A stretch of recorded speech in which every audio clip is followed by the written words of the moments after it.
Transcendental meditation is a very specific technique that actually was developed and propagated by Maharishi Mahesh Yogi. It's a mantra-based technique that many of Maharishiji's disciples and students have taken and have propagated. But the term transcendental meditation, even though of course it's a very specific trademark referring to that style of meditation, meditation in general is transcendental. I mean, the whole point of meditating is transcendence, and yet it's also immanence. There's two aspects. Transcendence means I move beyond the body. I am not this body, I am just spirit, consciousness, love, energy. I've transcended it. I've gone beyond it.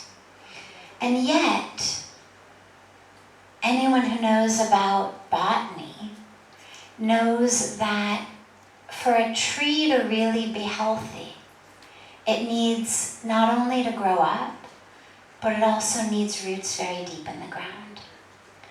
And our meditation needs to simultaneously actually help us transcend. I'm not the body, I'm consciousness, I'm love, I'm energy, yes, I'm divine, yes. And help our roots be deeply connected. Because the capital S self, who we are, yes, consciousness, love, divinity, but we're in a body. Here we all are, in a body. And to deny that is to push away a very fundamental truth of our lives. Try meditating when you've got a high fever. Try meditating when you're in pain. Try meditating when you're nauseous and you have to keep running to the bathroom to vomit every 30 seconds. Not impossible, very difficult. We are in a body. And if we're in a body, I'm a firm believer that whatever God does, it's done for a reason. That there's nothing that the divine would do simply so that we could undo it. Oh, you've been given a body so that you can spend your whole life learning how to ignore it. You've been given emotions just so you can spend your whole life learning how to ignore them.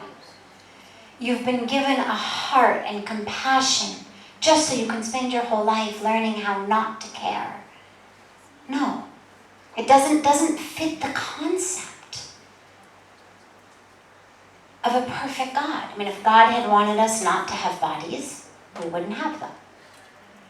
If he wanted us not to have emotions, we wouldn't have them. If he wanted us not to have hearts that break, we wouldn't have them.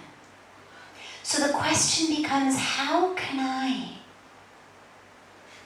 also have my roots deep in the ground? And what that means is not starting to think I am the body, not losing myself in I am tall or short or ugly or beautiful or rich or poor or old or young, none of that. But recognizing that the body is the medium through which we experience creation. I can look at you, totally separate, close my eyes, and experience love for you. Okay. But if I reach out and I take your hand and I hold it, and with my eyes open, I look in your eyes, A, it's so much easier, and B, it's so much more beautiful. The way we experience connection with the creation, with earth, with the people around us, with what God has created, with all of the other embodiments of love and consciousness and divinity. Because it's not that I transcend in a vacuum. Well, if I am love and consciousness and divinity, then so is everyone else. And what we've got is an opportunity to connect with all of the other embodiments. In human form, in animal form, in nature form. We've got the ability to connect with our breath that connects us straight down into who we are and into the earth. So meditation actually should do both. If you think about being a tree, we're transcending. So our consciousness is up here, and yet my roots are also going even deeper, and I'm even more deeply connected. Because the last point about this is, interestingly, go deep enough down, and it's all one also. If you look at the earth, the actual, literal, physical earth, go up into the atmosphere, it's one. Only right here on the surface are we separate, separate, separate. Go through these layers of the earth into the core of the earth. And what you've got is hot oneness of liquid. So it's actually a dissolving of the separateness, both through transcendence as well as through dropping into and through